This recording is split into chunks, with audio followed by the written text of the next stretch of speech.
আচ্ছা, আজ শুরু করছি 12 এর যে থার্ড ক্লাস। আমাদের আগের ক্লাসে যেটা ছিল দ্রবণের সংখ্যাগত ধর্ম, তার তিনটে হয়েছিল: relative lowering of vapour pressure, elevation of boiling point and depression of freezing point. এই 4 নম্বর সংখ্যাগত ধর্ম, এটা আমাদের বাকি ছিল। আজকের ক্লাসে আমরা এটা শুরু করব। আজকের যে টাইটেল এবং ডেসক্রিপশন এগুলো আছে, এগুলো তোমরা প্রথমে আগে লিখে নেবে, পড়াতে পড়াতে কিছুক্ষণ আমি রাখবো, পরে কিন্তু মুছে দেবো। তো এখন এই যে অসমোটিক প্রেসার, এটি হলো দ্রবণের 4 নম্বর সংখ্যাগত ধর্ম, অসমোটিক প্রেসার।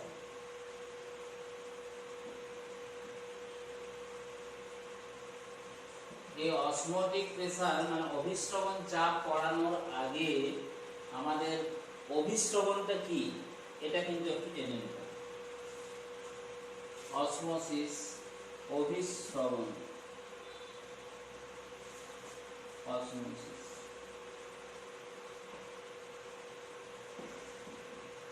না, অভিস্রবণ হলো যদি দুটি অসমান গাঢ়ত্বের দ্রবণকে অথবা বিশুদ্ধ দ্রাবক এবং কোনো দ্রবণকে, ওই দ্রাবকেরই কোনো দ্রবণকে যদি অর্ধবৃত্ত পর্দা দিয়ে পৃথক করে রাখা হয়, তাহলে নিম্ন গাঢ়ত্বের দ্রবণ থেকে অথবা দ্রাবক থেকে দ্রবণের দিকে দ্রাবক কণার যে স্বতঃস্ফূর্ত প্রবাহ ঘটে তাকে অভিস্রবণ বলা হয়।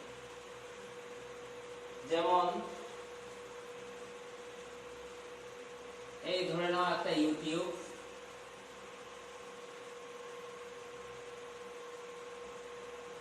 এই একটা ইউটিউব। এই ইউটিউবের মাঝখানে একটি অর্ধবৃত্ত পর্দা আছে। এটি একটি ধরি অর্ধবৃত্ত পর্দা।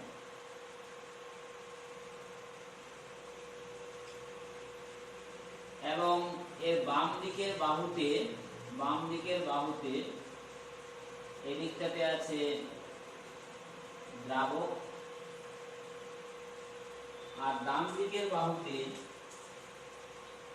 এই দিকটাতে আছে দ্রবণ। এই দিকটাতে আছে দ্রবণ, বন্ধ আছে।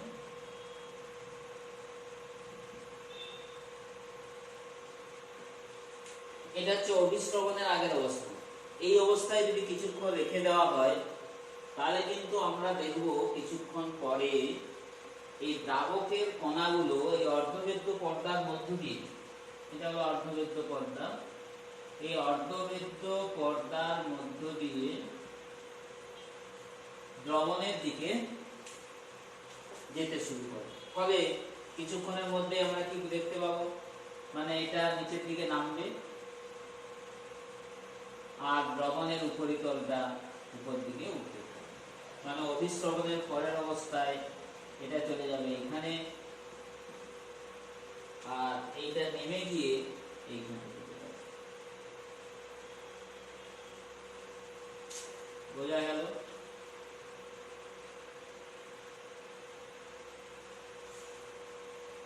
এখন এই দ্রাবকের পরিবর্তে আমরা যদি এখানে কোনো নিম্ন গাঢ়ত্বের দ্রবণ রাখি, একই ঘটনা ঘটবে। নিম্ন গাঢ়ত্বের দ্রবণ, তাহলে বা নিম্ন গাঢ়ত্বের দ্রবণ, আর এদিকে যদি উচ্চ গাঢ়ত্বের দ্রবণ রাখি, তাহলেও একই ঘটনা ঘটবে। অর্থাৎ এই দ্রবণ মধ্যস্থ দ্রাবকের কণাগুলো দ্রবণের দিকে যেতে থাকে। এখন এই অভিস্রবণের কারণ কি? না, এই অভিস্রবণের, যেটা হলো অভিস্রবণের কারণ, অভিস্রবণের কারণ হচ্ছে যে ঠিক তড়িৎ প্রবাহের মধ্যে, কারণটা ঠিক তড়িৎ প্রবাহের মধ্যে। তড়িতের প্রবাহ আমরা জানি কি উচ্চ বিভব থেকে নিম্ন বিভবের দিকে ঘটে, ঠিক এক্ষেত্রেও দ্রাবকের রাসায়নিক বিভব দ্রবণের রাসায়নিক বিভবের থেকে বেশি। বা যদি দুটি অসমান গাঢ়ত্বের দ্রবণ নেওয়া হয়, তাহলেও আমরা দেখব নিম্ন গাঢ়ত্বের দ্রবণে নিম্ন গাঢ়ত্বের দ্রবণ মধ্যস্থ যে দ্রাবক আছে তার রাসায়নিক বিভব উচ্চ গাঢ়ত্বের দ্রবণ মধ্যস্থ দ্রাবকের রাসায়নিক বিভব অপেক্ষা বেশি। অর্থাৎ এটাকে যদি দ্রবণ 1 বলি আমরা, দ্রাবক বা নিম্ন গাঢ়ত্বের দ্রবণ যাইনি না কেন, এটাকে যদি 2 বলি, তাহলে 1 নম্বরের রাসায়নিক বিভব কেমিক্যাল পটেনশিয়াল 2 এর রাসায়নিক বিভব অপেক্ষা বেশি। 2 এর রাসায়নিক বিভব অপেক্ষা বেশি। এই কারণেই দ্রাবক থেকে দ্রবণের দিকে দ্রাবক কণা স্বতঃস্ফূর্ত প্রবাহ ঘটতে থাকে। ক্লিয়ার? এখন এই অর্ধবেদ্য পর্দার দু একটা উদাহরণে চলে যায়। অর্ধবেদ্য পর্দা দু রকমের রয়েছে, প্রাকৃতিক অর্ধবেদ্য পর্দা এবং কৃত্রিম। এই অর্ধবেদ্য পর্দা দু রকমের আছে, প্রাকৃতিক আর দুই হচ্ছে কৃত্রিম। প্রাকৃতিক অর্ধবেদ্য পর্দার মধ্যে পড়বে যেমন ওই ডিমের খোসা আর সাদা অংশ, তার মাঝখানে যে একটা পাতলা স্তর থাকে, শূকরের মূত্রস্থলে পিগ লাগা এবং উদ্ভিদ কোষের কোষ পর্দা, এগুলো প্রাকৃতিক অর্ধবেদ্য পর্দার মধ্যে পড়ছে। আর কৃত্রিম অর্ধবেদ্য পর্দা হচ্ছে কিউপ্রিক ফেরোসায়ানাইড। তাহলে এগুলো একটু পড়ে নেবে। কৃত্রিম হচ্ছে কিউপ্রিক ফেরোসায়ানাইড, মানে Cu2 FeCN এর হোল 6, FeCN এর হোল 6 কিউপ্রিক ফেরোসায়ানাইড। এটা হচ্ছে কৃত্রিম অর্ধবেদ্য, এটা অর্ধবেদ্য পর্দা। এই অর্ধবেদ্য পর্দার দুটো ভাগ। এরপরে আমরা আসবো অভিস্রবণ চাপ। তাহলে অভিস্রবণ বলা হলো, এখন আমরা অভিস্রবণ চাপ আসবো।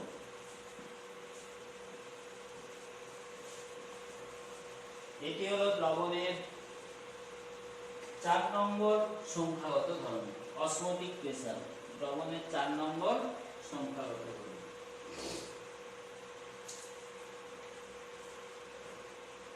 এখন অভিস্রবণ চাপ বলতে, যে এই যে আমরা অভিস্রবণটা ব্যাখ্যা করে দিলাম, যে একটা ইউটিউবের মধ্যে তার বাম দিকে রাখলাম দ্রবণ, এই বাম দিকে রাখলাম নিম্ন গাঢ়ত্বের দ্রবণ বা কোনো দ্রাবককে, ডান দিকে রাখলাম উচ্চ গাঢ়ত্বের দ্রবণ বা কোনো দ্রবণকে।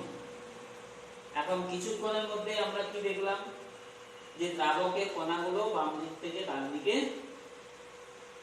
যেতে থাকে, দ্রাবক কণাগুলো গমন হতে থাকে। এখন যদি দ্রবণ যে বাহুতে দ্রবণ রাখা আছে বা উচ্চ গাঢ়ত্বের দ্রবণ রাখা আছে, সেই বাহুতে আমরা যদি চাপ প্রয়োগ করি, যার ফলে অভিস্রবণটা বন্ধ হয়ে যায়, তাহলে সেই চাপকে বলা হচ্ছে অভিস্রবণ চাপ। বোঝা গেল? তার মানে যে দ্রবণের দিকে অথবা উচ্চ গাঢ়ত্বের দ্রবণের দিকে যে চাপ প্রয়োগ করলে অভিস্রবণ চাপ সম্পূর্ণ বন্ধ হয়ে, এই অভিস্রবণ সম্পূর্ণ বন্ধ হয়ে যায়, তাকে বলা হচ্ছে অভিস্রবণ চাপ। এর তাহলে ডেফিনিশনটা পড়ে নিতে হবে। এখন আসছে অভিস্রবণ চাপ সংক্রান্ত ভ্যান ড্রপ সূত্র। ভ্যান ড্রপের 3টে সূত্র আছে। ভ্যান ড্রপের সূত্রাবলী। তাহলে আমাদের এই অসমোসিস হলো, এটা হলো, এখন আছে এটা, এই যে ভ্যান ড্রপ ল।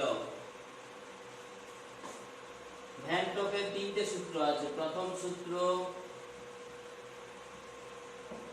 সূত্র হচ্ছে যে স্থির উষ্ণতায় কোন দ্রাবকের মধ্যে যদি অনুদ্বায়ী তড়িৎ অবিশ্লেষ্য অসংযোজিত কঠিন দ্রাবক দ্রবীভূত করা হয়, তাহলে দ্রবণের অভিস্রবণ চাপ ওই দ্রবণের মোলার গাঢ়ত্বের সঙ্গে সমানুপাতিক। তাহলে প্রথম সূত্রটা হলো, আচ্ছা এটা হচ্ছে অভিস্রবণ চাপ, এটা আমরা পড়ছি অভিস্রবণ চাপ, একে পাই দিয়ে প্রকাশ করছি। অসমোটিক প্রেসার, বাংলায় হচ্ছে অভিস্রাবণ চাপ, একে প্রকাশ করছি পাই দিয়ে। আচ্ছা, এই সূত্রগুলোতে যেটা যেটা লাগবে, দ্রবণের গাঢ়ত্ব, দ্রবণের গাঢ়ত্ব বলতে এটা মোলার গাঢ়ত্ব, একে সি দিয়ে প্রকাশ করছি সি। উষ্ণতা বলতে তো আমরা পরম উষ্ণতা বুঝবো, অ্যাবসলিউট টেম্পারেচার, এটাকে টি দিয়ে প্রকাশ করছি। ঠিক আছে, তাহলে প্রথম সূত্রের গাণিতিক রূপটা হলো কি, পাই ভেরিজাজ সি। যখন টি স্থির, মানে স্থির উষ্ণতায় কোনো দ্রবণের অভিস্রবণ চাপ ওই দ্রবণের মোলার গাঢ়ত্বের সঙ্গে সমানুপাতিক। বা বলতে পারি পাই ভেরিজাজ 1/v, কেননা যেহেতু সি ভেরিজাজ 1/v। অর্থাৎ আমরা দেখতে পাচ্ছি এই সূত্রটা, এই ভ্যান টপের প্রথম সূত্রটা বয়েল সূত্রের অনুরূপ। দ্বিতীয় সূত্র, দ্বিতীয় সূত্রটা কি? দ্বিতীয় সূত্রটা না অভিস্রবণ চাপ, এক্ষেত্রে যদি পি স্থির থাকে, এখানে যেমন পি স্থির ছিল, সরি, এখানে যদি গাঢ়ত্ব স্থির থাকে, তাহলে ওই কোনো দ্রবণের অভিস্রবণ চাপ পরম উষ্ণতার সঙ্গে সমানুপাতিক। মানে পাই ভেরিজাজ টি যখন সি স্থির, যখন সি স্থির, তাহলে এটা আমরা দেখতে পাচ্ছি, বা পাই ভেরিজাজ, পাই ভেরিজাজ কি, যেহেতু ভি ভেরিজাজ কি চাল সূত্র অনুসারে, তাই এটা চাল সূত্রের অনুরূপ বলা যেতে পারে। আর তৃতীয় সূত্রটা হলো, তৃতীয় সূত্রটা আগের মতো, আগের মতো বলতে মানে আমরা যে স্ফুটনাঙ্কের উন্নয়ন সংক্রান্ত রাউল্টের দ্বিতীয় সূত্র পড়েছি, বা হিমাঙ্কের অবনমন সংক্রান্ত রাউল্টের দ্বিতীয় সূত্র পড়েছি, এই দ্বিতীয় সূত্রটা একই রকম। কি না, কোন নির্দিষ্ট আয়তনের একটি দ্রাবকের মধ্যে যখন বিভিন্ন দ্রাবের সমমোল পরিমাণ দ্রবীভূত করা হয়, তখন আমরা দেখব বিভিন্ন ক্ষেত্রে এই দ্রবণের অসমোটিক প্রেসার বা অভিস্রবণ চাপ একই হবে। অর্থাৎ ধরা যাক দুটো পাত্র, এর 1 লিটার করে আমরা জল নিয়েছি, এই দ্রাবকটা একই 1 লিটার জল।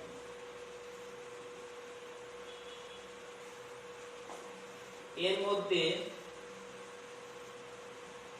এখানে আমরা দ্রবীভূত করলাম 1 মোল চিনি, এখানে দ্রবীভূত করছি 1 মোল ইউরিয়া।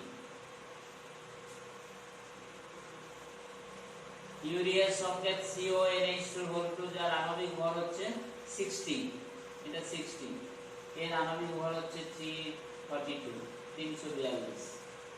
তার মানে কি দুটোর পরিমাণ আলাদা আলাদা, কিন্তু এই যে সমমোল পরিমাণ, মানে 1 মোল চিনি এখানে নিয়েছি 1 মোল ইউরিয়া, যেহেতু মোল সংখ্যা সমান, এদের কণা সংখ্যা সমান, আর যেহেতু এটি সংখ্যাগত ধর্ম, মানে দ্রাবের প্রকৃতির উপর চিনি এবং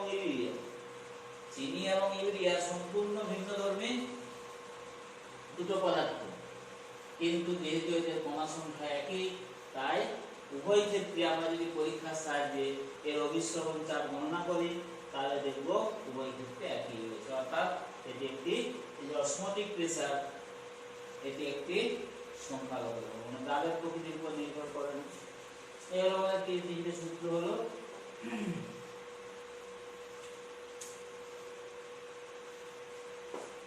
এখন আসবো এই যে ভ্যান টপ ইকুয়েশন, এবং এখান থেকে আমরা চলে আসবো একই সাথে determination of molecular mass of solute from van't Hoff equation. এই টপিকটা আমাদের হবে এখন। তাহলে ভ্যান টপ সমীকরণ, প্রথম সূত্রটা আমরা কি পেলাম, এই যে প্রথম সূত্র আর দ্বিতীয় সূত্র, এই দুটো সূত্রকে আমরা যদি কম্বাইন করি, তাহলে কিন্তু আমরা খুব সহজে ভ্যান টপ সমীকরণ পেয়ে যাব।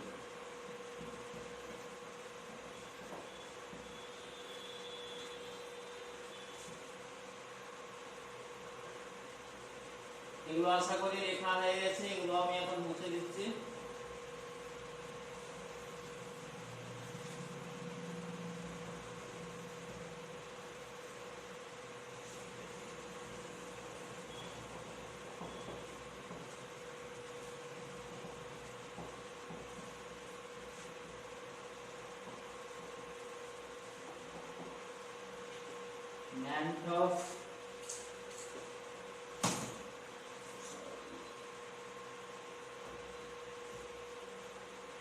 ভ্যান টপ সমীকরণ,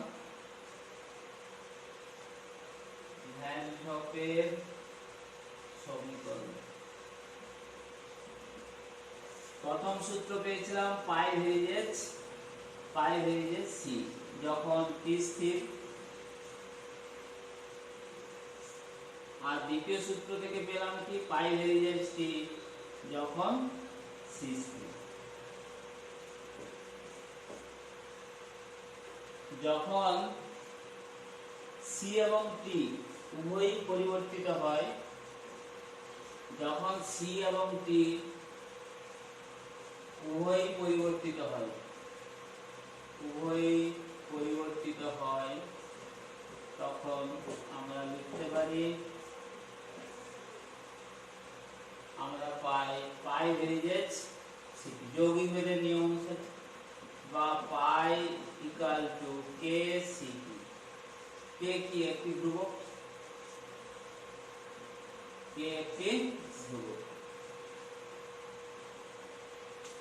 এখন বিভিন্ন দ্রবণের ক্ষেত্রে,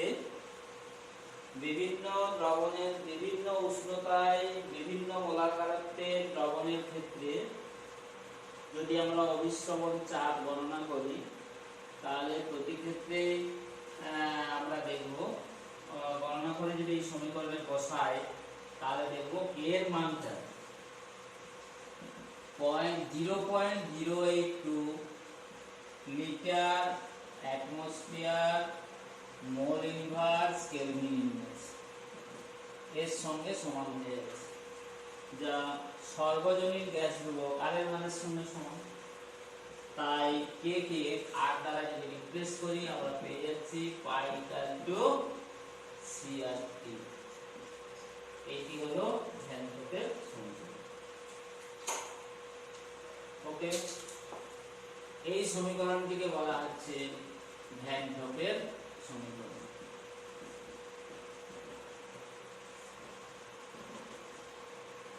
পাই ইকুয়াল টু সিআরটি, যেখানে পাই ইকুয়াল টু হচ্ছে দ্রবণের অভিস্রবণ চাপ, সি ইকুয়াল টু দ্রবণের মোলার গাঢ়ত্ব, আর ইকুয়াল টু সর্বজনীন গ্যাস ধ্রুবক, টি হলো কেলভিন স্কেলে প্রকাশিত উষ্ণতা, মানে তরল উষ্ণতা। এখন এইখান থেকে খুব সহজেই আমরা দ্রাবের আণবিক ভর এই যে গণনা করতে পারি, দ্রাবের আণবিক ভর গণনা করতে পারি কিভাবে, না যে মোল সংখ্যা আমরা জানি, মোল সংখ্যা দ্রবণের মোলার গাঢ়ত্ব, এই যে দ্রবণের মোলার গাঢ়ত্ব ইকুয়াল টু কি শীতল, সি ইকুয়াল টু কি, এটা বের করে নেব, দ্রবণের মোলার গাঢ়ত্ব আমরা বের করে নেব। মোলার গাঢ়ত্ব বের করে এই সমীকরণে বসিয়ে দিলেই আমরা সহজে পেয়ে যাব। মোলার গাঢ়ত্ব কাকে বলে আমরা ক্লাস 1 এ করেছি।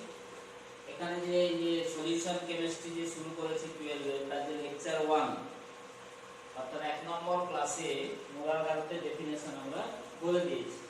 মোলার গাঢ়ত্ব হচ্ছে কি 1 লিটার কোনো দ্রবণে, কোনো দ্রাবের যত গ্রাম অণু বা যত মোল পরিমাণ দ্রবীভূত থাকে তাকে ওই দ্রবণের মোলার গাঢ়ত্ব বলা হয়।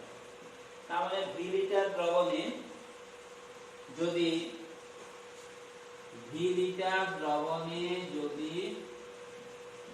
দ্রাবের ধরা যাক W গ্রাম পরিমাণ দ্রবীভূত থাকে, তাহলে মোল সংখ্যা হবে W/m এত মোল, আর 1 লিটার যদি করে নিই তাহলে এটা হবে V।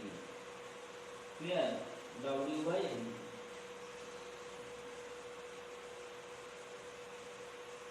তখন ইউনিটটা হয়ে যাবে মোল লিটার ইনভার্স। এটি হলো মোলার গাঢ়ত্ব W/mv। তাহলে এটা আমরা যদি বসিয়ে দিই এখান থেকে পেয়ে যাব অতএব পাই ইকুয়াল টু সি এর জায়গায় W R T by N. এখান থেকে অতএব এম আমরা গণনা করতে পারবো W R T by pi. অর্থাৎ এইভাবে আমরা দ্রাবের আণবিক ভর গণনা করতে পারি। ডব্লিউ ইকুয়াল টু দ্রাবের দ্রাবে প্রকাশিত ভর, আর হলো সর্বজনীন গ্যাস ধ্রুবক, কিন্তু বললাম পরম উষ্ণতা পাই অবিশ্রবণ চাপ, বি হচ্ছে দ্রবণের আয়তন লিটার একক। আমাদের এই টপিকটা হয়ে গেল। এখন আমরা আসবো আইসোটোনিক, হাইপোটোনিক এবং হাইপারটোনিক এই তিন রকমের দ্রবণ এবং তার উদাহরণ এবং এখান থেকে কিছু প্রশ্ন।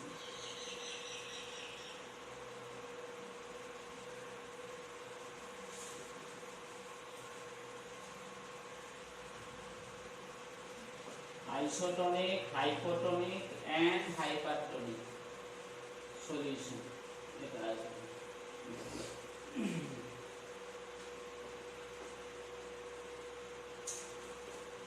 এই যে আইসোটোনিক দ্রবণ, আইসোটোনিক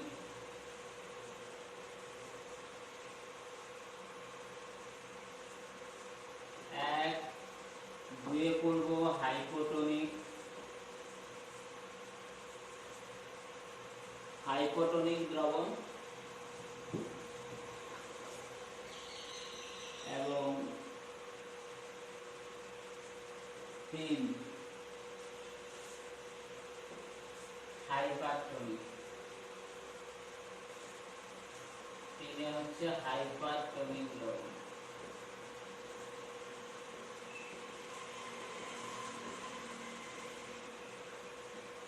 ইংলিশ টার্মগুলো এখানে লেখা আছে ডেসক্রিপশনে, এগুলো একটু দেখবেন। আচ্ছা, প্রথমে আসি এই যে আইসোটোনিক। আইসোটোনিক নাম্বার 1 আইসোটোনিক দ্রবণ। এই আইসোটোনিক দ্রবণ মানে দুটো দ্রবণের অভিস্রবণ চাপ হচ্ছে সমান, তাহলে তাকে বলবো আইসোটোনিক দ্রবণ। অর্থাৎ দুটো দ্রবণের অভিস্রবণ চাপ যদি সমান হয় তাহলে দুটো দ্রবণকে যদি কোনো অর্ধবৃত্ত পর্দা দিয়ে পৃথক করে রাখা হয় তাহলে কি হবে, এক্ষেত্রে কোনো অভিস্রবণ হবে না, কারণ এদের অভিস্রবণ চাপ সমান। অর্থাৎ আইসোটোনিক দ্রবণ, আইসোটোনিক দ্রবণ এর সংজ্ঞাটা দেখে নিতে হবে, সংজ্ঞাটা দেখে নেবে। আর এক্ষেত্রে এই দুটো দ্রবণ হচ্ছে কি সমাভিসারক। সমাভিসারক, সমাভিসারক মানে হচ্ছে যার অভিস্রবণ চাপ হচ্ছে সমান। সমাভিসারক মানে আইসো অসমোটিক, আইসো অসমোটিক সমাভিসারক যাদের অভিস্রবণ চাপ সমান।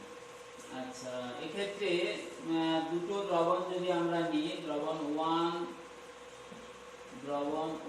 আর দ্রবণ 2, এক্ষেত্রে আরেকটা জিনিস করা যায়, এই দ্রবণটার অভিস্রবণ চাপ ধরে নিচ্ছি পাই1, মোলার ঘনত্ব C1, তাহলে ভ্যান টপ সমীকরণ থেকে আমরা লিখতে পারি পাই1 সমান C1 আর T। এক্ষেত্রে দ্রবণ 2 এর ক্ষেত্রে অনুরূপে পাই2 ইকুয়াল টু C2। এখন দুটো দ্রবণ যদি আইসোটোনিক হয় তাহলে সেক্ষেত্রে পাই1 ইকুয়াল টু পাই2, অতএব C1 ইকুয়াল টু C2। অর্থাৎ এখান থেকে আরেকটা কনক্লুশনে আমরা আসতে পারছি যে দুটো দ্রবণ যদি সমাভিসারক হয় তাহলে সেক্ষেত্রে তাদের মোলার ঘনত্ব সমান। Number 2 hypotonic. হাইপোটোনিক দ্রবণ আর হাইপারটোনিক দ্রবণ এই দুটো সংজ্ঞা একসাথে বলবো, হাইপোটোনিক আর হাইপারটোনিক। কিনা দুটো দ্রবণকে যদি আমরা এরকম অর্ধবৃত্ত পর্দা দিয়ে পৃথক করে রাখি তাহলে এক্ষেত্রে কিন্তু অভিস্রবণ হবে। যে দ্রবণটির অভিস্রবণ চাপ কম তাকে অপরটির সাপেক্ষে আমরা বলবো হাইপোটনিক, যার বেশি তাকে বলবো হাইপারটনিক। ক্লিয়ার? এখন আমরা আসছি একটা উদাহরণে আসছি। লোহিত কণিকা দিয়ে একটা উদাহরণে আমরা তিনটে ব্যাখ্যা করে দিতে পারবো। উদাহরণ লোহিত কণিকা।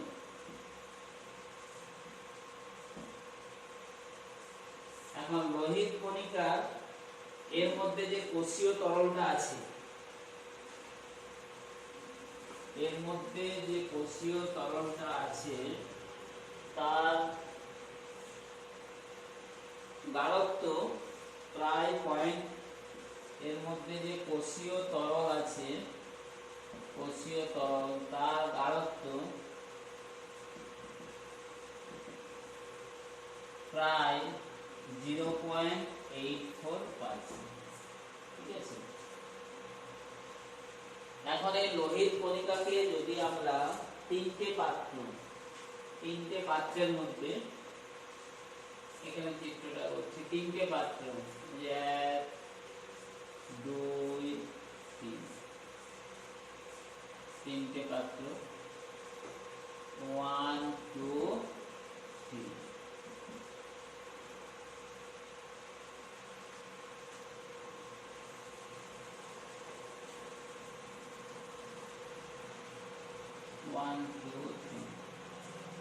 এই সংখ্যা দিলাম। এই যে 1 মানে এখানে রাখবো আইসোটনিক দ্রবণ, 2 এটাতে করব আমরা হাইপোটনিক, 3 এটাতে করব ব্যাখ্যা করব হাইপারটনিক দ্রবণ। এখন এই একে নিচ্ছি আমরা, তাহলে একে আইসোটনিক, এখানে রাখছি আমরা NaCl দ্রবণ। ক্লিয়ার? NaCl দ্রবণ নিচ্ছি। NaCl দ্রবণের গাঢ়ত্বটা হচ্ছে 0.84%। 0.84% NaCl দ্রবণ। এখানে আমরা এই দ্রবণটা নিলাম। এই দ্রবণের মধ্যে ওই লোহিত কণিকা রাখা আছে। তো এই লোহিত কণিকার যে কোষীয় তরল, এটা মনে করি লোহিত কণিকা। এই লোহিত কণিকার যে কোষীয় তরল, আমরা বলেছি এর মধ্যে যে কোষীয় তরলটা আছে তার গাঢ়ত্ব কত? 0.84। এটা হচ্ছে 0.84%। তার মানে কি লোহিত কণিকার কোষীয় তরলের গাঢ়ত্ব এর মধ্যে এবং NaCl এর গাঢ়ত্ব সমান। তার মানে এই ক্ষেত্রে লোহিত কণিকার আকৃতির কোনো পরিবর্তন হবে না, অর্থাৎ এটি হলো আইসোটনিক। এখন একে যদি পাতিত জলে ডুবিয়ে রাখি, পাতিত জলে, এখানে আমরা নিচ্ছি এই যে পাতিত জল, এখানে যদি পাতিত জল রাখি, পাতিত জল, পাতিত জলে রাখলে কি হবে না, যে লোহিত কণিকা যে এটা আছে কণাটা, এই লোহিত কণিকার যে কণাটা আছে, পাতিত জলের গাঢ়ত্ব কত? লোহিত কণিকার কোষীয় তরলের গাঢ়ত্ব এটা। তাহলে এখানে কি হচ্ছে, পাতিত জল এর মধ্যে ঢুকে যাবে। মানে লোহিত কণিকার যে পর্দাটা, এটা একটি অর্ধবেদ্য পর্দার কাজ করে।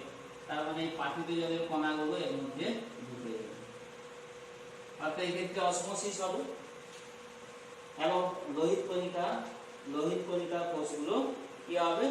ফুলে যাবে, ফুলে গিয়ে এখানে বিস্ফোরণ হবে। অর্থাৎ পাতিত জলের সাপেক্ষে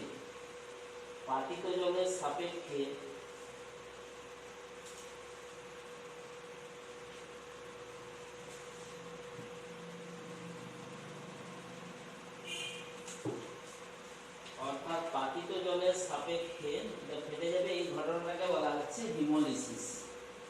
ওকে, এই ঘটনাটাকে বলা হচ্ছে হিমোলাইসিস।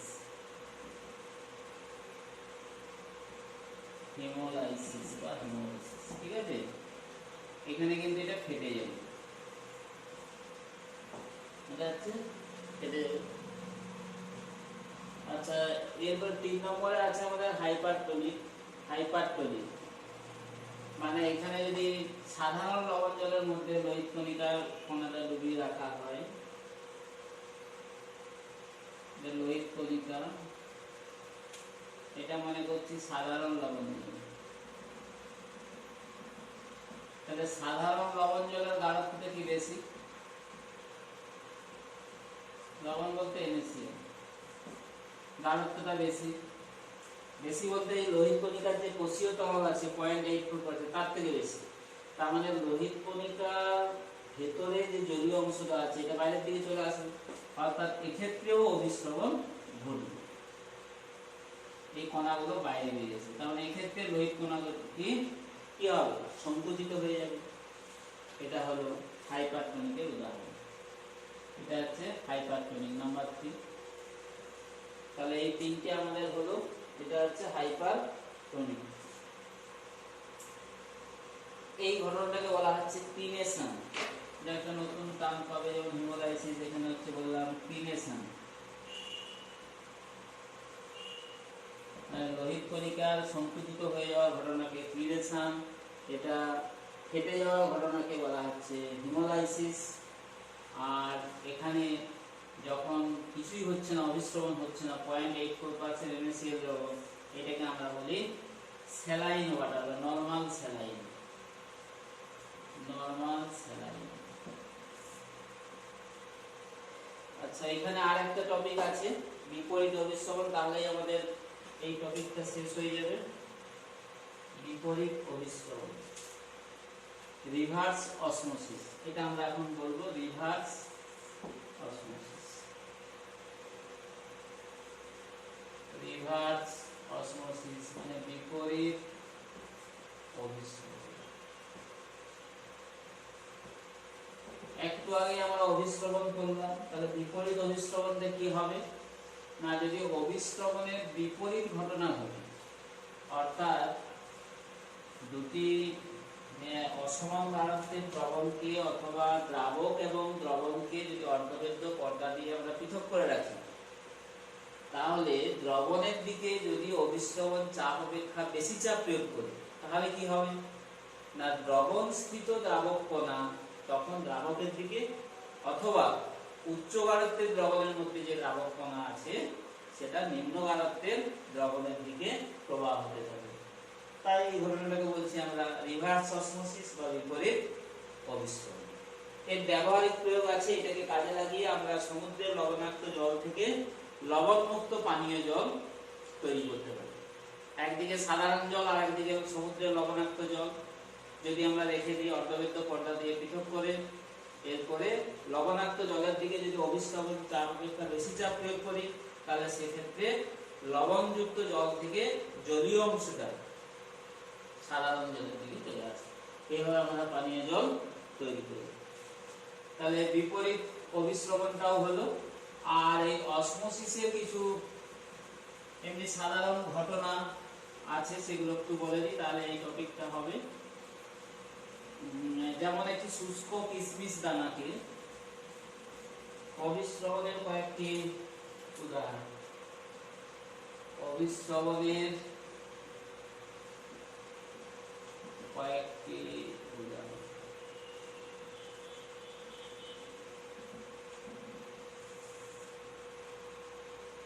একটি শুষ্ক কিশমিশ দানাকে যদি আমরা জলের মধ্যে ডুবিয়ে রাখি, তাহলে কি হবে, কিশমিশ দানাটা কিছুক্ষণের মধ্যেই ফুলে উঠবে। এর কারণটা কি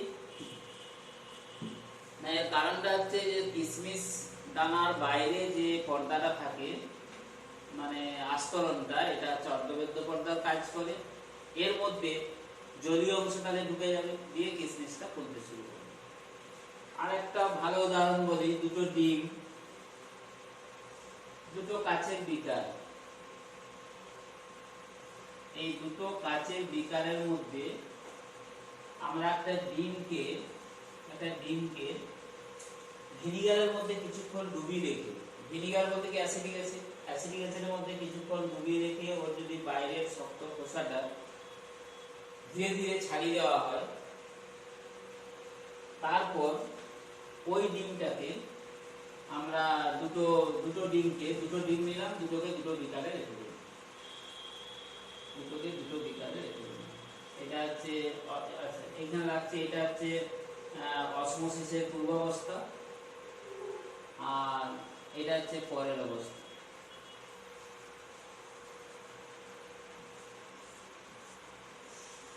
পরের অবস্থা।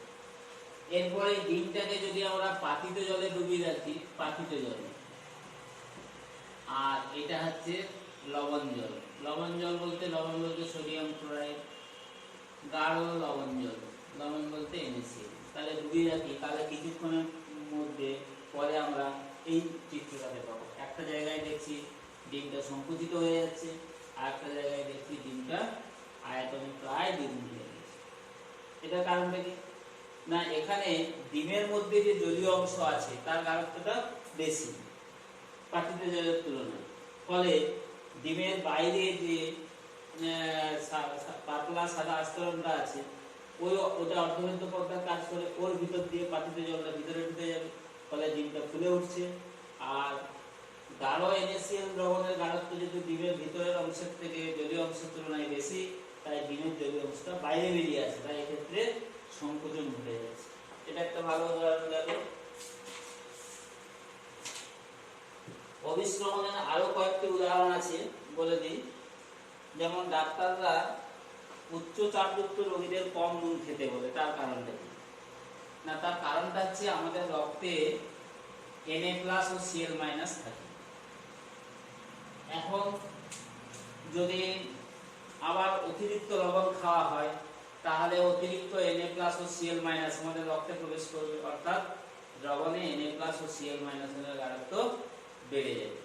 বেড়ে যাওয়ার জন্য তোমার কি হবে, অবিশ্রমণ চাপ বেড়ে যাবে। কেন না, এটা তো সংখ্যাগত ধর্ম, অর্থাৎ এই যে রক্তের মধ্যে কণার সংখ্যা বৃদ্ধি পায়, রক্তের চাপও বেড়ে যাবে। তাই ডাক্তাররা উচ্চ চাপযুক্ত রোগীদের কম নুন খেতে পরামর্শ দেন। আবার যদি গলার সমস্যায় নুন জল দিয়ে গার্গেল করতে বলা হয়, তার কারণটা কি না, গলার মধ্যে যে আমাদের কোষ আছে, এগুলো ঠান্ডা লেগে যদি ফুলে যায়, তাহলে গলায় ব্যথা।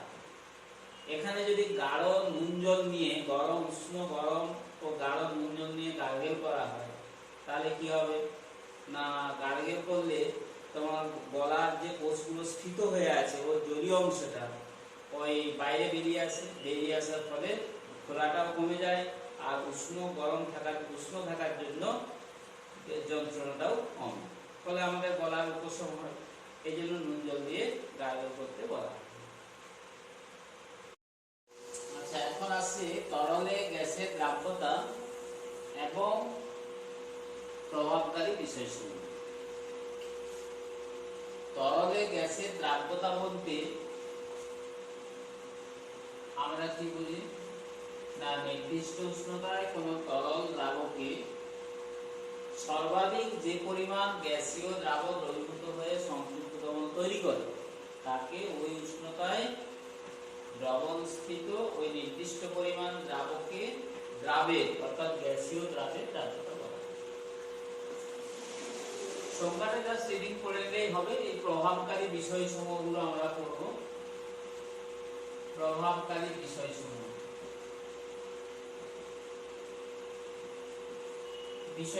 নাম্বার 1, তরল ও গ্যাসের, তরল দ্রাবক ও গ্যাসীয় দ্রাবের প্রকৃতির উপর নির্ভর করে। প্রকৃতি, এখন তরল দ্রাবক এবং গ্যাসের অণুগুলোর মধ্যে যদি আন্তরাণবিক আকর্ষণ বল কম হয়, তাহলে কিন্তু কি হবে, তরল দ্রাবকে গ্যাসের দ্রবীভবনের মাত্রাটা কম হবে। আর যদি আকর্ষণ বল, আন্তরাণবিক আকর্ষণ, দ্রাবক অণু আর এই দ্রাবের অণুর মধ্যে আন্তরাণবিক আকর্ষণ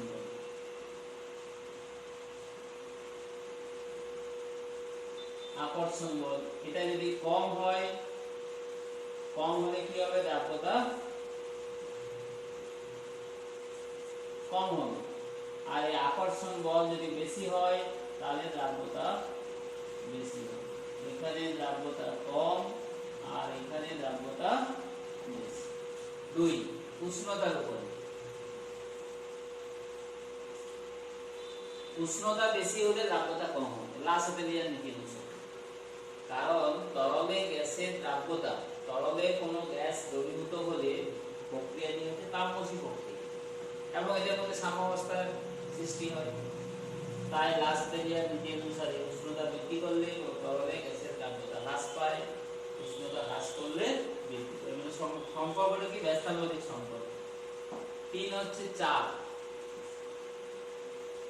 আচ্ছা, দ্রাব্যতা তাহলে একটা সম্পর্ক লেখা যায়, হয়ে যায় 1/T উষ্ণতা। চাপের সঙ্গে সম্পর্কটা কি না, দ্রাব্যতা হয়ে যায় T, সমানুপাতিক সম্পর্ক। চাপ বৃদ্ধি করলে তরলে গ্যাসের দ্রাব্যতা বৃদ্ধি পায়, হ্রাস করলে হ্রাস পায়। এই সম্পর্কিত আমরা করব হেনরির সূত্র। তাহলে আমাদের factors affecting solubility of a gas in liquid এটা হয়ে গেল। এখন আসছি এই দ্রাব্যতা, তরলে গ্যাসের দ্রাব্যতার উপর চাপের সম্পর্ক এই সংক্রান্ত হেনরির সূত্র করব। হেনরির সূত্র,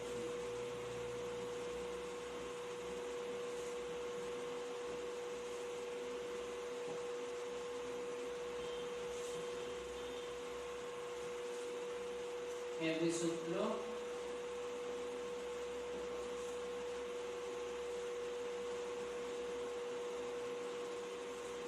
হেনরিজ ল।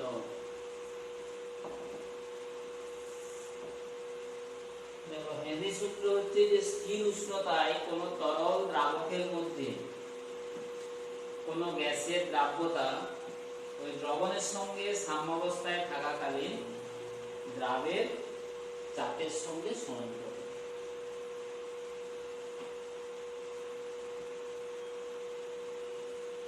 তাহলে স্থির উষ্ণতায় কোন দ্রাবকে কোন গ্যাসের দ্রাব্যতা দ্রবণের সঙ্গে সাম্যাবস্থায় থাকা উক্ত গ্যাসের দ্রাব্যতার সঙ্গে মানে চাপের সঙ্গে সমানুপাতিক। অর্থাৎ স্থির হেনরির সূত্রটা হলো যে দ্রাব্যতা, এখন এই দ্রাব্যতাকে তরলে গ্যাসের দ্রাব্যতা, এই দ্রাব্যতাকে আমরা দুভাবে প্রকাশ করতে পারি। একটা হচ্ছে মোল ভগ্নাংশ দিয়ে, মোল ভগ্নাংশ মানে x, আর একটা হচ্ছে মোলার গাঢ়ত্ব। মোলার গাঢ়ত্বটাকে আমরা c দিয়ে প্রকাশ করেছি আর মোল ভগ্নাংশটাকে x দিয়ে। তাহলে হেনরির সূত্রটা হচ্ছে যে P ভেরিয়েজ x, P ভেরিয়েজ x। যদি দ্রাব্যতাকে মোল ভগ্নাংশ দিয়ে প্রকাশ করি তাহলে P হলো গ্যাসের চাপ, P ভেরিয়েজ x, বা P equal to KH x। KH হলো হেনরি ধ্রুবক, হেনরি।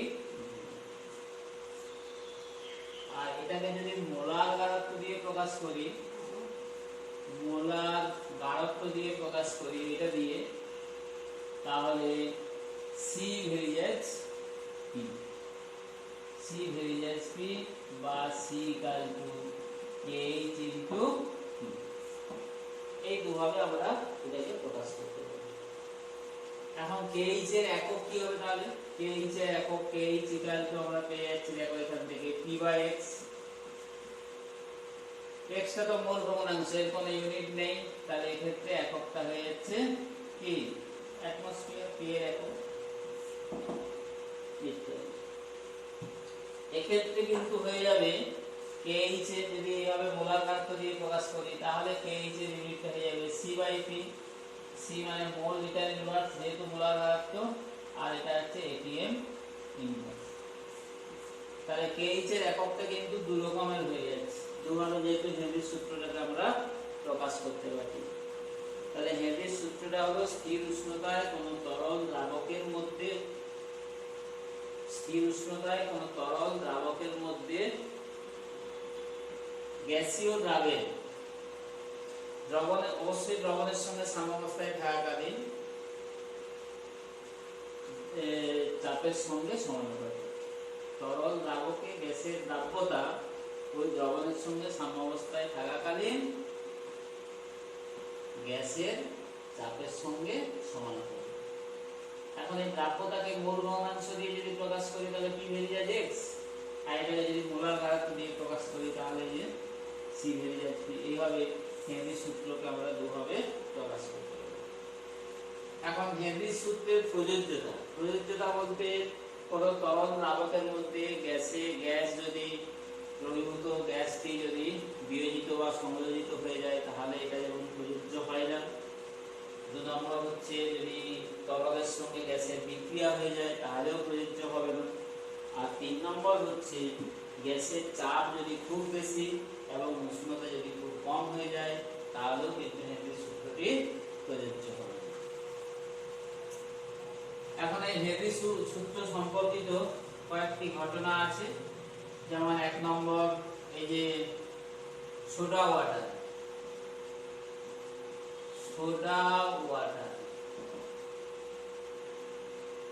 এটা করতে হবে।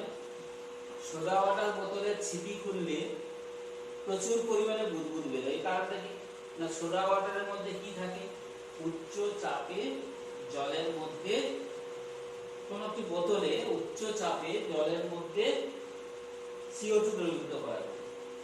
এখন এই ছিপি খোলা মানে সোডা ওয়াটারের ছিপি খুললে কি হয়, ছিপি খুললে চাপ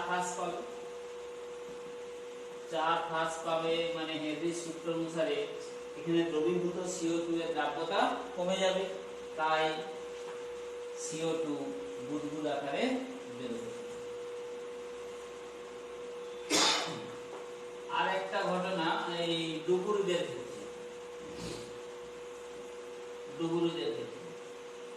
ডুবুরিরা জলের গভীরে যখন যায় তখন তারা কি করে না, স্বয়ংক্রিয় শ্বাসযন্ত্র ব্যবহার করে, স্কিউয়ার। এই স্বয়ংক্রিয় শ্বাসযন্ত্রে কি করা হয়, বায়ুর পরিবর্তে স্বয়ংক্রিয় শ্বাসযন্ত্রে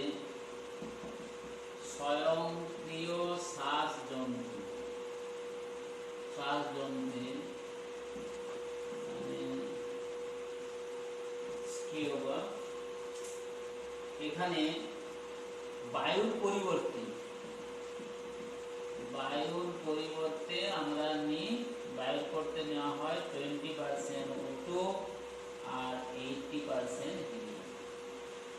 এই মিশ্রণটা নেওয়া হয় বায়ুর পরিবর্তে। বায়ু মানে কি 20% O2 আর 80% N2।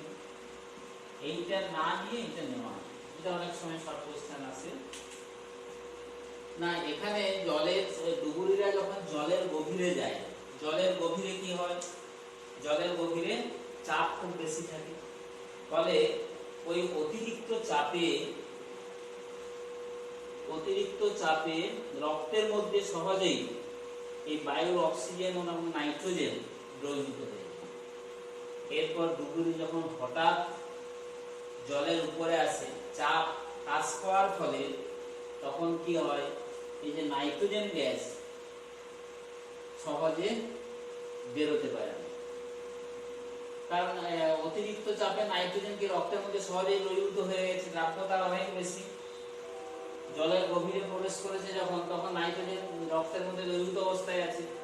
তো এই নাইট্রোজেন যখন দ্রুত চাপ হ্রাস পাওয়ার ফলে নাইট্রোজেন যখন দ্রুত বেরোতে থাকে তখন ডুবুরিরা যন্ত্রণায় ছটফট করতে থাকে, এমনকি মারাও যেতে পারে। সেই কারণে বায়ুর পরিবর্তে হিলিয়াম ব্যবহার করা হয়। হিলিয়াম হালকা গ্যাস, অনেকটাই হালকা নাইট্রোজেনের তুলনায়, এবং এর দ্রাব্যতাও অনেকটাই কম। সহজেই ডুবুরি যখন জলের বাইরে আসে সহজেই তখন বেরিয়ে আসতে পারে। এরপরে আসছি আর একটা জিনিস আছে, এরপরে আসছি কঠিন দ্রবণ। তাহলে আমাদের আজকের ক্লাসটা শেষ হয়ে যাবে। কঠিন দ্রবণের দুটো ভাগ আছে, একটা হলো প্রতিস্থাপিত কঠিন দ্রবণ আর একটা হলো ইন্টারস্টিশিয়াল বা অন্তঃস্থানিক কঠিন দ্রবণ।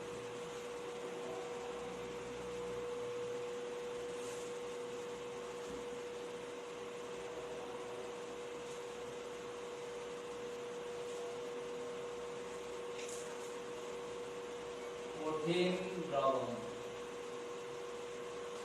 এর দুটো ভাগ আছে, একটা হচ্ছে প্রতিস্থাপিত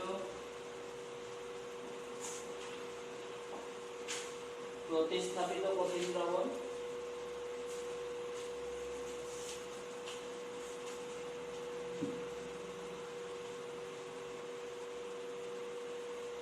প্রতিস্থাপিত কঠিন দ্রবণ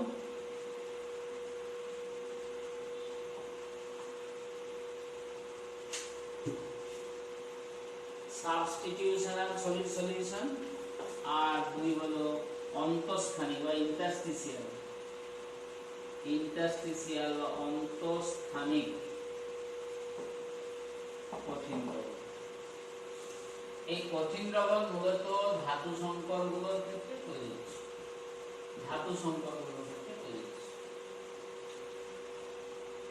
কঠিন দ্রবণ মানে দুই বা ততোধিক ধাতু বা অধাতু হতে পারে, দুই বা ততোধিক ধাতু বা অধাতুর যে সমসত্ব মিশ্রণ তাকে বলা হচ্ছে কঠিন দ্রবণ। যেমন পিতলে আমরা কি জানি, পিতলে থাকে জিঙ্ক আর কপার। পিতল না, এখন এই যে দুটো ভাগ প্রতিস্থাপিত কঠিন দ্রবণ বলতে, আচ্ছা এক্ষেত্রে আরেকটা কথা বলে দিই, যেহেতু এটা দ্রবণের একটা শ্রেণী বিভাগ, তাহলে এই কঠিন দ্রবণের মধ্যেও দুটো ধাতুর মধ্যে যার পরিমাণ বেশি সেটা দ্রাবকের কাজ করবে, আর যার পরিমাণটা কম সেটা দ্রাবকের কাজ করবে। তাহলে এই প্রতিস্থাপিত কঠিন দ্রবণ মানে এতে যে ধাতব পরমাণু মানে দ্রাবকের পরমাণু এবং দ্রাবের পরমাণু দুটোর আকার প্রায় সমান। যেমন পিতলে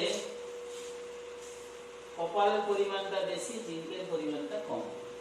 পিতলে কপারের পরিমাণটা বেশি মানে এটা দ্রাবকের কাজ করে, আর এটা দ্রাবের কাজ করে।